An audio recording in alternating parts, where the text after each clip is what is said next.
thinking you could show me anything that hasn't happened previously. Oh, you meant previously on The Mandalorian? Then say so.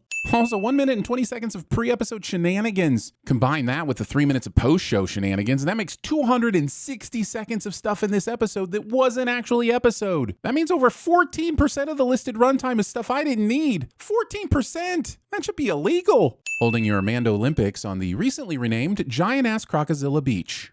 Also, are those guys on the left just shooting at the water? What kind of training is that? Is that how stormtroopers train? Easy now, this is just sparring, and you're using flamethrowers? What would happen if the other guy didn't use his at the same time? Your buddy would be dead. This is most certainly not the way. Did you transfer in from Cobra Kai before the reboot?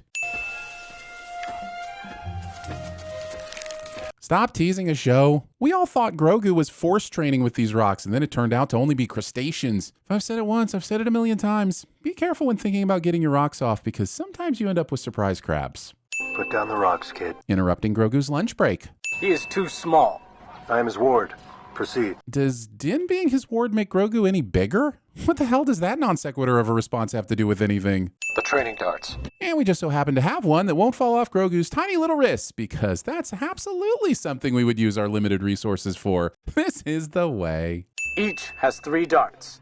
You may fire the darts in any order. What does that mean? Like you can fire the third one first if you want to? Who cares? They're all right there on the same wrist and do exactly the same thing. And considering we find out in a bit that you fire by squeezing your fist, how would you select one dart over another anyway?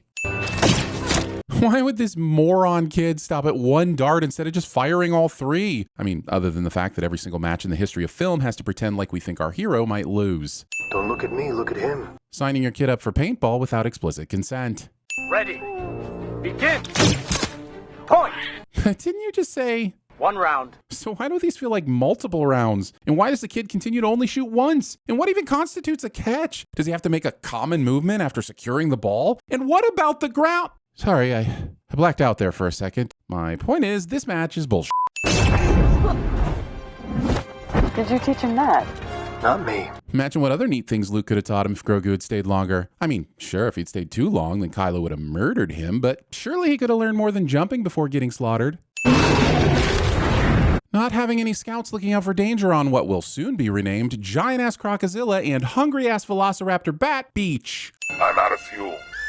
Oop, you've done it now. That's the Star Wars has another fuel-related plot alarm. We had to install it after The Last Jedi and Solo. It's an automatic TVSins. Sorry, my hands are tied. No, literally. Jeremy tied my hands and stuck me in this recording booth until I finished saying my lines. It always gets away. This has happened before? How incompetent are you as a community that you have children stolen from you by a creature and your only response is to once again see if the fuel will hold out this time? Okay, fine. Take your sin off while I'm distracted by my multiple eyegasms. It would kill the child. If they're still alive, you mean? Why is everyone acting like the kid that got claw yoinked hours ago by Mr. Fly McTeethybeak would even still be in one piece? You are too young to join them. So please, stay back here with me on what has proven to be a very safe location. Just as we shape the Mandalorian steel, we shape ourselves. Mandalorian steel? You mean Beskar? Why not just say Beskar? We all begin as raw ore. Giving the birds and the bees talk, but using a very inaccurate euphemism for seminal fluid that might confuse Grogu. Actually, now that I think about it, that's what should have actually been called Grogu. Oh, look, another flashback to Order 66. It's only been shown in Episode 3, Clone Wars, Rebels Bad Batch, previous Mandalorian episodes, and Jedi Fallen Order. Better get one more look at the Jedi slaughter just in case we missed something. Do you want Order 66 to become the Batman Pearls of the Star Wars universe? Do you? Having a series of flashing lights above the elevator door that convey no information other than the set designer thought this would look pretty. Everything's gonna be all right, kid. Ah, sudden Ahmed best. Damn it, I'm not made of stone. Take another sin off for an awesome cameo. But if Yusa think we're gonna remove one more sin after this, Yusa stepped in big doo-doo this time. Don't worry, we're gonna meet up with some friends of mine. And I'm telling you this now without any other details so the fans will speculate and we might get a social media bump from it. Stormtrooper aim apparently extends to flying ships that can't even hit a target that is sitting still on the ground.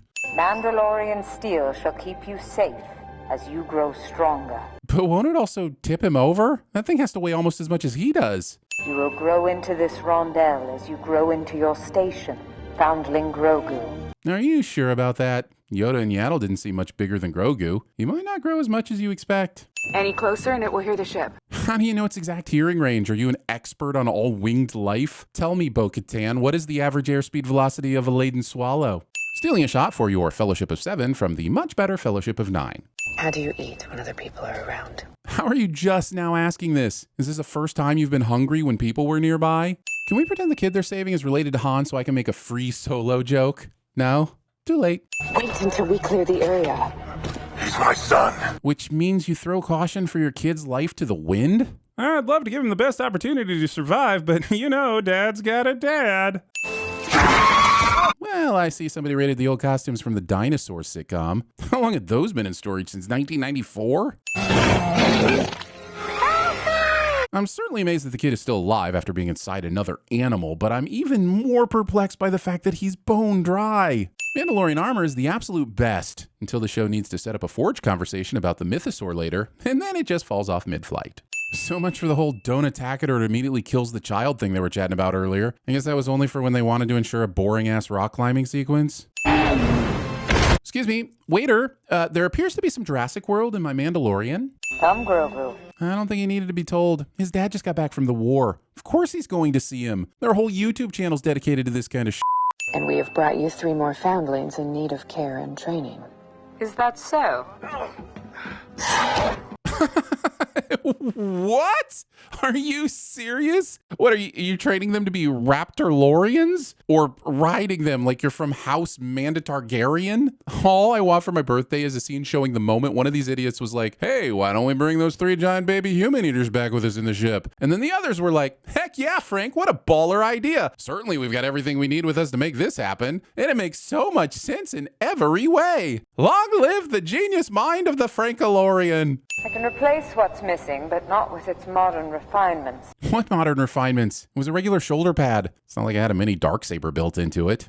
Careful with the sparks there, Armorer. There's not enough time left to accidentally trigger another expositional flashback. But it was real. She's not discounting what you saw, Bo-Katan, but you're not exactly providing any proof either. And this would be like someone telling me they saw Nessie. Cool story, bro, but until you provide some footage that isn't a blurry photograph of murky water, the best you're going to get from me is a vague congratulations, a vacant smiling nod, and a quick look for anyone else in the room I can go talk to. Boxer versus Raptor. No. Boulder feels conflicted about fighting a young blind girl.